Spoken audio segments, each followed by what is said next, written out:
할렐루야. 월요일, 화요일을 지내면서 여러분 부활의 신앙으로 살아가셨습니까? 제가 왜 이것을 물어보냐면 제가 이번 월요일, 화요일에 부활의 신앙으로 살아보니까 제 영적인 태도가 바뀌더라고요. 여러분, 부활의 신앙은 다른 것이 아닙니다. 내가 이 땅에서 하나님 아버지의 뜻대로 살아갈 때에 하나님께서 나를 하나님의 자녀로 삼아주시고 마지막 때에 주님이 주시는 영원한 구원을 얻게 될 것이라는 굳건한 믿음. 이 믿음이 부활의 신앙이에요.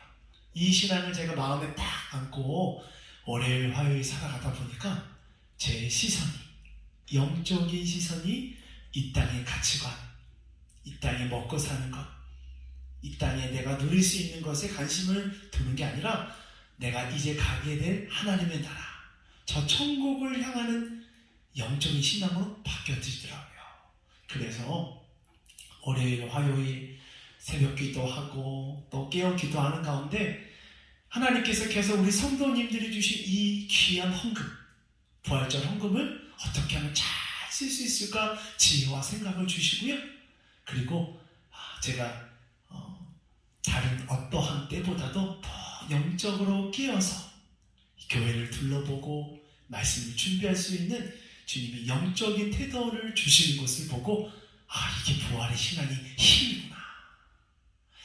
제가 여러분 매일 성경 묵상을 나누기 전에 서론이 긴 이유는 여러분들도 그렇게 살아보라는 것이에요. 부활의 신앙을 붙잡고 나아갈 때 그 주님 주시는 놀라운 저 천국의 그 맛을 느껴보라는 거예요. 그래서 오늘 수요일부터 여러분 부활의 신앙, 난 하나님의 자녀야. 그리고 난 저 천국을 향해 나아가는 주님의 아들이고 딸이야. 이 신앙으로 승리합시다. 자, 이제 오늘부터 여러분 출애굽기의 말씀이 시작하게 됩니다. 여러분, 출애굽기는 제목에서 알 수 있다시피 탈출하다. 애굽을 탈출하는 이스라엘 백성의 그 여정이 기록되어 있는 책이 출애굽기의 말씀입니다. 하나님이 주시는 값없는 구원의 은혜, 놀라운 하나님의 사랑을 이 출애굽기를 통해 알 수 있어요. 자, 그래서 오늘 우리 출애굽기 1장 우리 1절에서 22절 말씀을 보면 하나님이 놀라운 은혜와 사랑이 아주 선명하게 오늘 본문에 나타나요. 여러분 궁금하지 않습니까?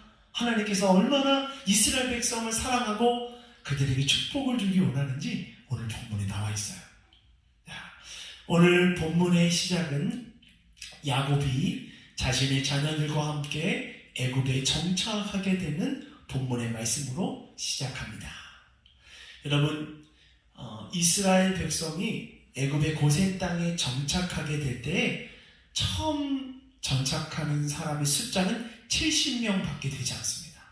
그런데 400년이 지난 후에는 이스라엘 백성이 70명에서 모든 사람들의 숫자를 대충 헤아려 보면 240만 명이나 되는 거대한 나라가 돼요.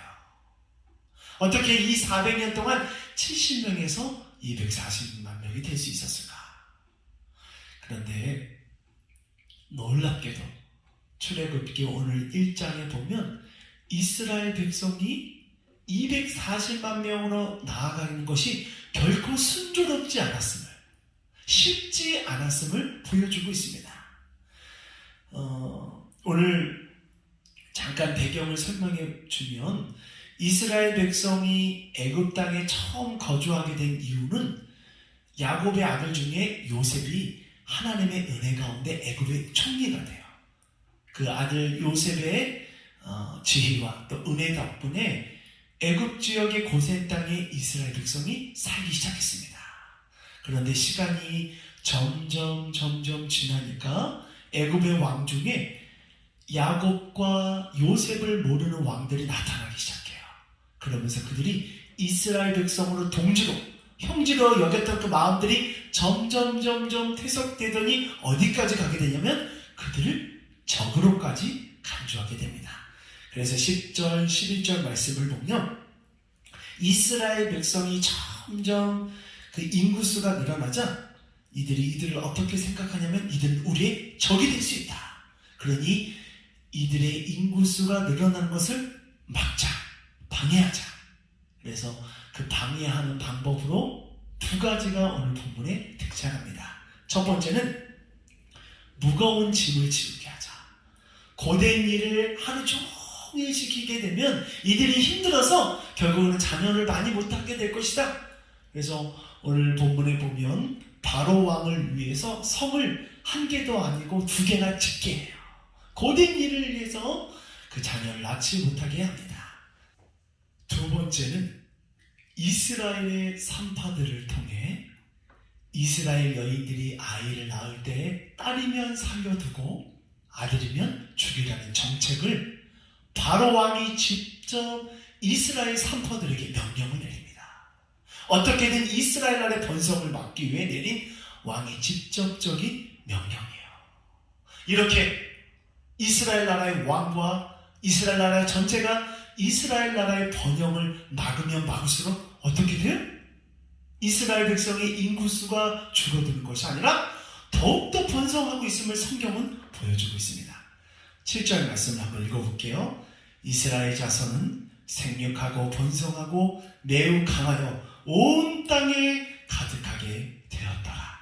12절 말씀 보면 학대를 받을수록 더 번성하여 퍼져나가니 애굽 사람이 이스라엘 자손으로 말미암아 근심하여. 그리고 마지막 20절 말씀은 하나님이 그 산파들에게 은혜를 베푸시니 그 백성은 번성하고 매우 강해지니라. 애굽 사람이 아무리 강한 권력과 무력을 가지고 이스라엘 백성을 막으려면 막을수록 어떻게 돼요? 더 번성해 가요. 어떻게 이러한 일이 있을 수 있을까요? 여러분, 이 일의 중심은 누가 있냐면 하나님이 계셔요.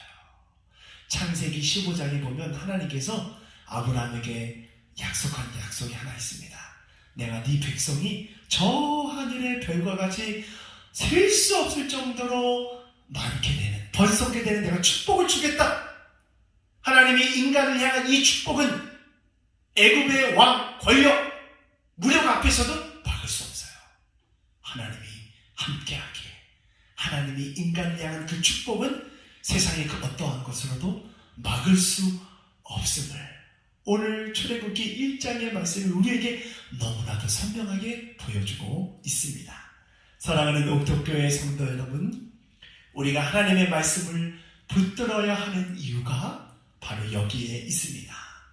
아무리 세상의 권력과 악한 세력이 예수를 믿는 사람들을 넘어뜨리려고 해도 우리가 하나님의 말씀, 하나님의 약속을 붙잡으면 그 누구도 막을 수 없습니다. 그 누구도 하나님의 임재와 역사심을 막을 수 없음을 오늘 성경 말씀을 통해 우리에게 말씀해 주셔요. 오늘 저와 여러분이 붙잡아야 할 것이 누굽니까?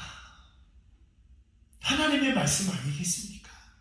그 하나님의 말씀을 우리가 붙잡을 때 하나님이 역사하는 그 기적, 임재하는 그 기적, 여러분 오늘 누리고 마음속 깊숙이 새기는 저와 여러분이 되어지기를 간절히 축복합니다. 아멘.